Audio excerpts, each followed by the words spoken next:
I hope y'all had your sweaters to start off the day. Let's talk about when the next chance of rain arrives in this Thursday edition of the Texas Weather Roundup.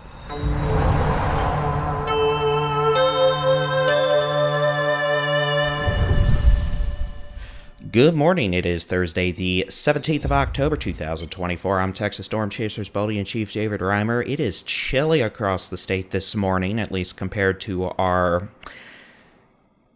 weather we've seen over the last few months. I was trying to describe a way that the word would be, I can't think of words this morning apparently, but we're still used to summertime temperatures, so we have not become acclimated, accustomed, there we go, it only took 20 extra seconds, to it not feeling like summer. So even though temperatures are mostly in the 30s and 40s with some 50s this morning, unless you're in deep South Texas and it's still in the 60s, it still feels pretty cool this morning, which, hey, you know what? It's nice to have a bit of chill in the air. Enjoy it while you can. Here is the high-res rapid refresh model for today, tonight into Friday. The opportunity for scattered showers will continue this morning in deep South Texas, the Rio Grande Valley, into the lower Texas Gulf Coast. As we go into tonight and Friday morning, the possibility of scattered showers and thunderstorms in El Paso, the Borderland, far west Texas, progressing east towards the Guadalupe Mountains, the Trans-Pecos, and then maybe some light showers into the Permian Basin, west Texas, Friday morning, Friday afternoon.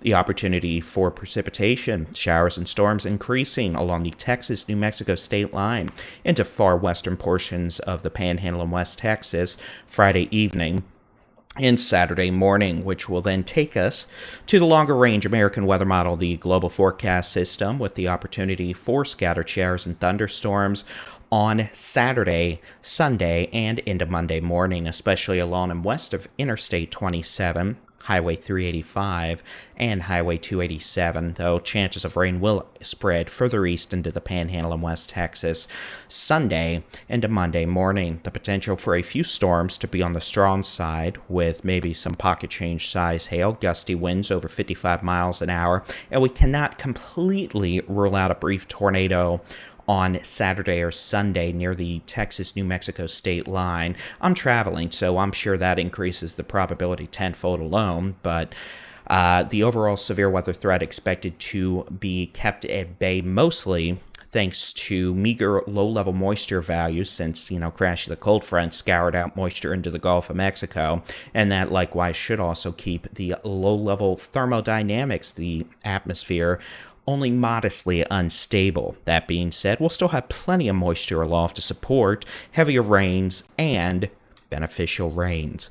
All right, let's take a look at the fire weather outlook over the next few days. Today, Friday, and Saturday.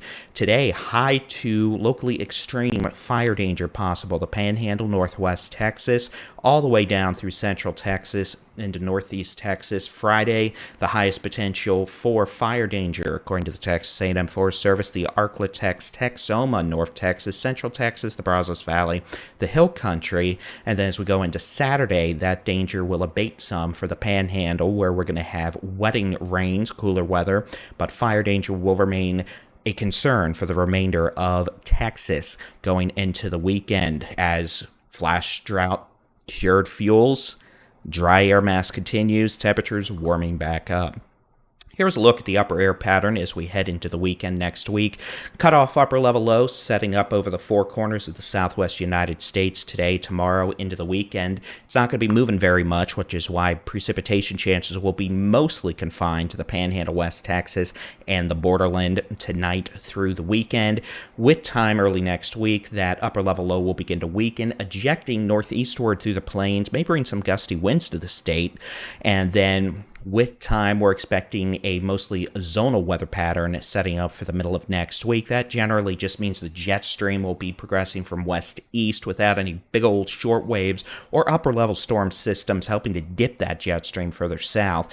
But for us, that's just going to mean not a lot of rain chances after the next few days in the Panhandle, West Texas, and a generally favorable environment for warming weather, unfortunately. Ooh, let's not hit that button. I say unfortunately because, well, fall into higher fire danger. So again, after the next few days, not expecting much in the state of Texas. Here is the forecast rain totals this morning through 7 a.m. Tuesday. As you can see, the heaviest rains expected to generally be northwestern and northern portions of the Panhandle of Texas, where you could see 1 to 3 inches of rain. Dalhart over to Stamford, over to Perryton. Dumas, Amarillo generally looking about an inch of rain, locally higher, locally less. You know these maps, they're smoothed out. Some folks are going to get more, some folks are going to miss out completely, and then you're just going to get mad at me, which, join the line. I mean, there's probably a fan club by now of that, but potential for 1/10 to up to a half inch of rain, places like Plainview, Tulia, down to Lubbock, down towards Andrews in West Texas, northern Permian Basin. Generally a splattering of rain also possible across the Borderland, Guadalupe Mountains, I had to think, Trans-Pecos down to the Big Bend, and then also some rain possible today, and maybe at times through the weekend, early next week, though definitely not as widespread or likely as we saw yesterday. Deep South Texas, Rio Grande Valley, Lower Texas, Gulf Coast. All right, let's take a look at temperatures over the next few days. This morning was likely the coolest weather we're going to see for a while. Temperatures are going to start to rebound up a bit slowly over the next several days. Should have fixed the collar, but oh well, we'll go with that look. Highs generally in the 70s to low 80s across Texas today. Not bad at all. We'll take it. You can see that warming trend starting tomorrow, back up into the mid to upper 80s across the Edwards Plateau. South Texas, Rio Grande Valley, we're looking at low 80s up into the Brazos Valley and North Texas. A little cooler, actually, in the Panhandle, West Texas, with increasing cloud cover ahead of the weekend rain chances. So we go into Saturday. High of 61 in Dalhart. Again, it's going to be a cool rain, that's for sure, across the Panhandle, West Texas. You could see eastern half of the state back up into the lower 80s, but still not bad.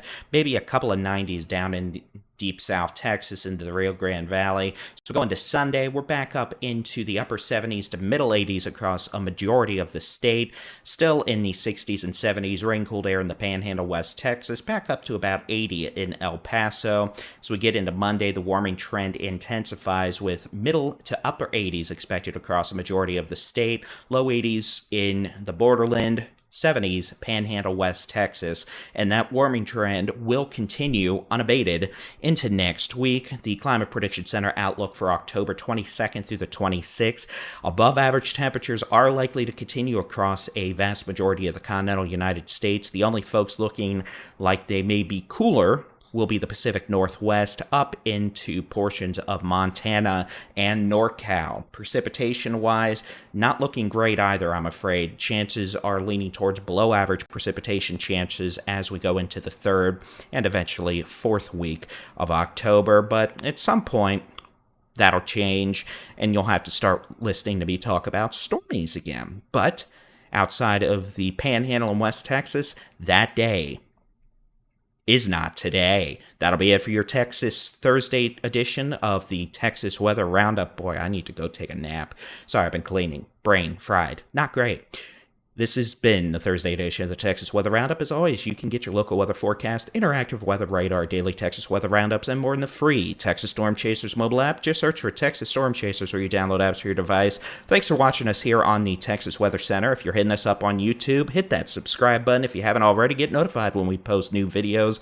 And of course, feel free to give us a big old thumbs up because the algorithm likes that, and we all live or die by the algorithm. Welcome to the 21st century. Not how I expected to do it, but life is life, and I guess it beats standing in front of a green screen getting yelled at by a TV producer.